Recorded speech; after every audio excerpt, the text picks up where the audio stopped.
Et à côté de vous, Karim Rissouli, C'est moi. il y a... Oui. C'est vous Ouais, Ah bah ouais. voilà, c'est Salut, Guillaume Karim. Meurice. C'est sûr et Connu. certain. Et ben moi je suis allé ce matin, hier, dans l'Essonne, une ville administrée depuis pas mal d'années par la call girl la plus célèbre de France, Nicolas Dupont-Aignan. Ah, c'est con, hier tu votes pour le général de Gaulle au municipal et tu te retrouves avec Mata Hari comme maire. C'est pas simple. Pourtant on pouvait le voir venir quand même, son ralliement à Le Pen, hein, le parcours de Dupont-Aignan, on le connaît. Soutien de Rocard, puis de Bayrou, puis de Seguin, puis création de Debout la France. Plus il vieillit, plus il est de droite, Nico. Et il a que 56 ans. Attention, les surprises pour la suite. Ah, regarde Bruno Gollnisch, hop, si tu regardes bien, il y a Nico qui te fait des appels de phare, je crois. En attendant, que pensent les Hieroises, hein, puisqu'on dit Hieroises et Hierois de ce ralliement de dernière minute. On commence avec un premier citoyen. Moi, je m'en fous, moi. Vous en foutez. Ah oui, carrément. Vous savez, j'ai 84 ans, alors vous savez... Ça vous passe au-dessus. D'abord, ce qui me plaît beaucoup, c'est les salopes qui sont à la télé, là, vous savez. Elles me plaisent beaucoup. Oui, alors oui, on peut pas s'intéresser toujours, c'est vrai, à la Canal+, politique. Faut bien se détendre. C'est pas vous qui allez me dire le contraire. Voilà, lui, il est moins chabot et pujadas que Jackie et Michel. Alors, en même temps, attention, parce que tout se rejoint hein, en politique, voilà, en médias, parce que les salopes en question exercent quelle profession? Les journalistes, ces salopes, là, qui sont à la télé, là. Marisol Touraine... Ah, Marisol Touraine, elle n'est pas journaliste. Ah non, oui, pardon, je m'excuse. Vous appartenez à quelle bande, vous? Regardez France Inter. À France... Oh, ah, d'accord.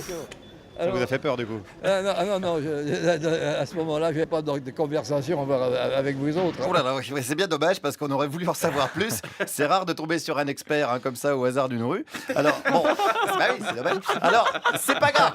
C'est pas grave parce que des gens qui ont un avis, j'en ai rencontré ce matin. Alors, on commence avec celles et ceux qui sont favorables à cet accord Le Pen-Dupont-Aignan. Madame? Moi, j'ai des idées qui sont moitié-moitié. Ah, attention, c'est Macron ça alors. Non. Moitié quoi? Bah, moitié de la droite et moitié de Le Pen.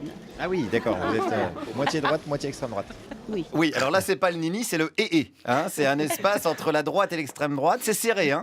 C'est-à-dire entre Nadine Morano et Robert Ménard, il y a l'espace d'un cheveu d'Éric Ciotti. Hein, environ, faut viser assez juste. Il y a Nico, hein, Il y a Nico. elle habite bien. Il y en a, ouais, c'est vrai, elle est cohérente. Voilà. Alors au niveau des idées, qu'en pense le boucher du marché de hier? Il a ses idées, puis elle a ses idées, quoi. Ah bah, c'est à peu près les mêmes du coup, non? Oui, La sortie de l'Europe, tout ça, vous êtes pour vous? non, pas du tout. Mais ils vont pas le faire. Ah, vous êtes contre la sortie de l'Europe? Oui. Mais alors vous allez quand même voter pour eux? Ouais. Par exemple, le retour au franc, est-ce que vous êtes pour? Là, ça va merder, là. non, je suis pas pour. Ah bah en fait, vous n'avez pas du tout les mêmes idées que Marine Le Pen et Nicolas Dupont-Aignan.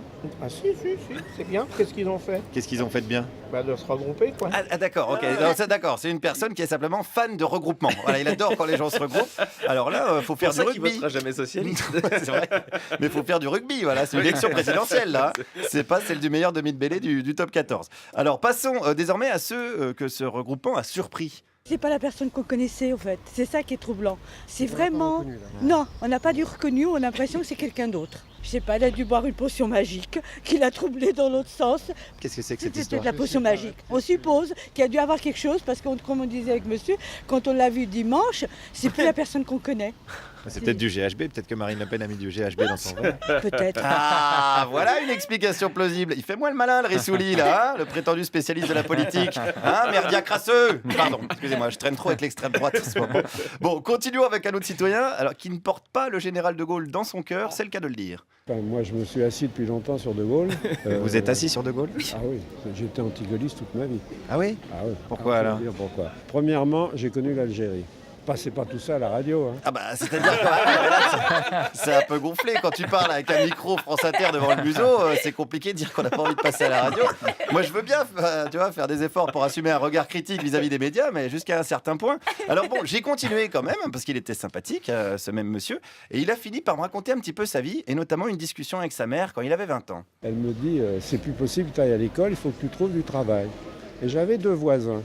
Un qui travaillait à la Bourse de Paris et un qui travaillait de Vénéo aux pompes funèbres. Elle me dit, ils peuvent te faire rentrer tous les deux, qu'est-ce que tu préfères? Attendez, est-ce que c'est pas une métaphore de la situation du deuxième tour, ça? Enfin, oui, un peu.